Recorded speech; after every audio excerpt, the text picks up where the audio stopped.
আসসালামু আলাইকুম রাহমাতুল্লাহ। আজ আমরা পরিচিত হব ইসলামী দ্বিতীয় খলিফা উমর ইবনুল খাত্তাব রাদিয়াল্লাহু তাআলা আনহু এর সাথে, যিনি বিশ্বকে শিখিয়েছেন প্রকৃত ন্যায় বিচারের অর্থ কি, এমনকি যখন ছিল অত্যন্ত কঠিন।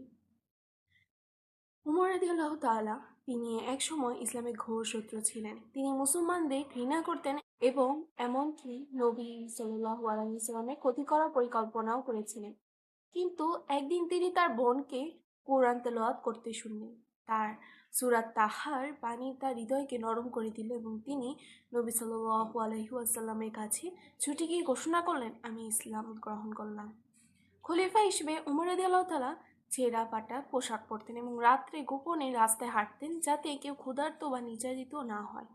একবার তিনি এক গরিব বিধবা ও তার সন্তানদের খাওয়ানোর জন্য পিঠে এক বস্তা আটা বহন করেছিলেন। একবার এক ইহুদি ব্যক্তি উমর রাদিয়াল্লাহু তাআলা ছেলের বিরুদ্ধে মদ পানের অভিযোগ তোলে। উমর রাদিয়াল্লাহু তাআলা আনহু জনসমক্ষে নিজ পুত্রকে শাস্তি দিয়ে বললেন, আল্লাহর আইন সকলের জন্য প্রযোজ্য। মূল শিক্ষা: উমর রাদিয়াল্লাহু তাআলা বলেন,